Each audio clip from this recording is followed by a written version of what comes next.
Hello guys, welcome to my YouTube channel Bankers Corner. तो आज मेरा आईबीपीएस क्लर्क का पेपर 4th शिफ्ट में था, तो मैं अपना खुद का रिव्यू दूंगी इसमें। तो मेरे अटेम्प्ट्स हुए हैं 86, थोड़े कम है लेकिन ओके। तो रीजनिंग में मैंने 34 अटेम्प्ट किए थे। एक क्वेश्चन मैंने छोड़ दिया था, वो था वर्ड फॉर्मेशन का, क्योंकि उसमें वर्ड मुझे बन नहीं रहे थे, तो इसलिए मैंने उसको स्किप किया था। तो पहले अल्फ़ा न्यूमेरिक सीरीज़ 5 क्वेश्चन आए थे, उसमें बहुत इजी थी, सारे नंबर्स ही दिए थे उन्होंने, और वैसे भी क्वेश्चन भी बहुत इजी थे, डायरेक्ट ही पूछे थे। तो फिर इनइक्वालिटी के 3 क्वेश्चन आए थे, वो भी, तो वो तीनों भी कॉमा बेस्ड क्वेश्चन थे, मतलब ऐसे विदाउट कॉमा एक भी क्वेश्चन नहीं था। तो सिलॉक के 2 क्वेश्चन थे, वो नॉर्मल थे, 2 स्टेटमेंट दिए थे, 2 कंक्लूजन दिए थे। एक वर्ड फॉर्मेशन का जो मैंने बताया क्वेश्चन, और एक वर्ड पेयरिंग का था, तो वो भी इजी था। और पजल एक आई थी फ्लोर बेस्ड, जिसमें 4 फ्लोर्स थे और 2 फ्लैट्स थे, पी एंड क्यू। 5 क्वेश्चन उस पर आए थे। तो सीटिंग अरेंजमेंट था। बाकी अनसर्टेन रो आया था, जिसमें कि पर्सन 23 आ रहे थे मेरा आंसर, 5 क्वेश्चन थे उसके। फिर दूसरा आया था 8 पर्सन्स थे रो में, वो सब नॉर्थ फेस कर रहे थे, तो उसके 5 क्वेश्चन। और एक था कुछ तो स्क्वायर या सर्कल, मुझे इतना याद नहीं, क्योंकि वो मैंने सबसे पहले क्वेश्चन किया था, तो मुझे इतना याद नहीं वो। फिर आया था डायरेक्शन एंड डिस्टेंस का, 3 क्वेश्चन उस पर आए थे। तो ये था ओवरऑल रीजनिंग का रिव्यू। तो रीजनिंग को मैं इजी टू मॉडरेट ही कहूँगी, बल्कि इजी ही होता है। रीजनिंग इजी थी, मतलब इतनी भी मॉडरेट लेवल हम इसे नहीं कह सकते। तो बाकी दूसरा सेक्शन था क्वांट का, तो उसमें मैंने 31 अटेम्प्ट किए हैं।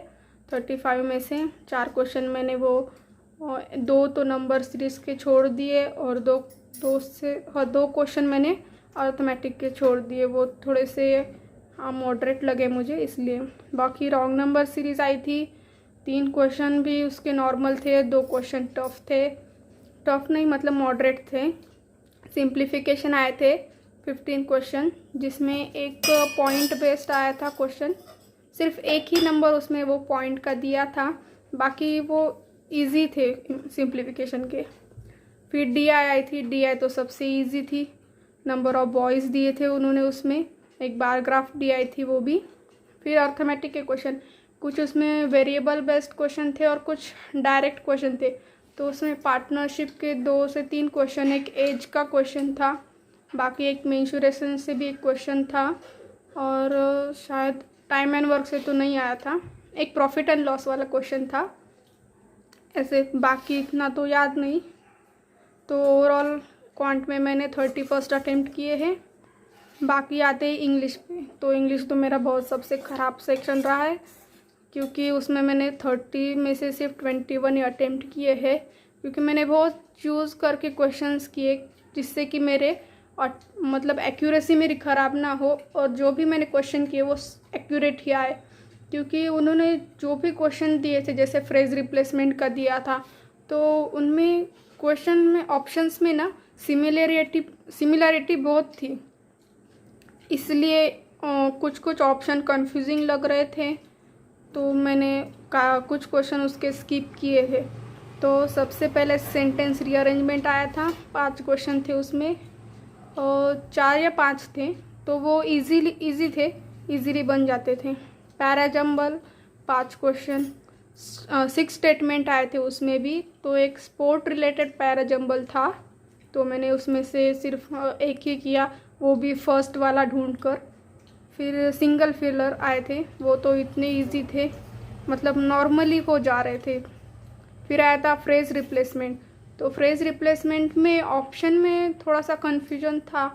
एक क्वेश्चन था वो कोप विथ था, और उसमें ऑप्शन में भी डील विथ दिया था, तो मुझे उसमें बहुत कन्फ्यूजन हुआ, तो मैंने उसको नो करेक्शन रिक्वायर्ड कर दिया, क्योंकि कोप विथ भी सही लग रहा था और डील विथ भी, तो डील विथ ऑप्शन में दिया था।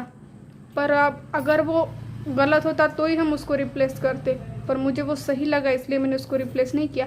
तो आपने क्या किया उसका आंसर मुझे कमेंट में ज़रूर बताना। फिर आया था आरसी, वो स्टोरी बेस्ड था, बिल्कुल ही नॉर्मल इजी क्वेश्चन थे उसमें 8 से 9।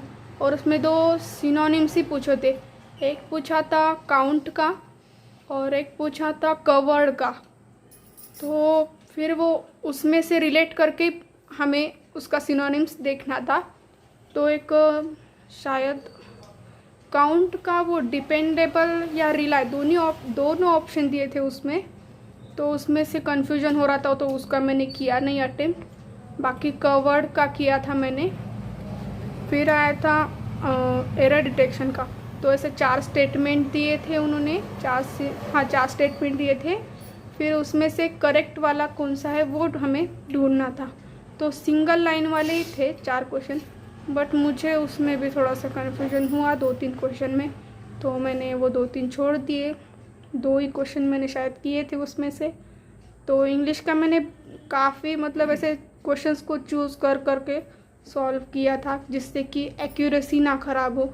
और इंग्लिश की, क्योंकि मेरे इंग्लिश में मतलब अच्छे मार्क्स पहले नहीं आते थे, तो इसलिए मैंने बहुत क्वेश्चन चूज़ करके ही सॉल्व किए हैं। तो ये रहा मेरा ओवरऑल रिव्यू। तो आपका पेपर कैसा गया, आपके कितने अटेम्प्ट्स रहे, और वो मैंने जो क्वेश्चन पूछा था सिर्फ उसका रिप्लाई भी कमेंट में दे देना। ओके, वीडियो देखने के लिए थैंक यू, धन्यवाद। और अगर मेरा वीडियो अच्छा लगा हो तो मेरे चैनल को सब्सक्राइब करिएगा।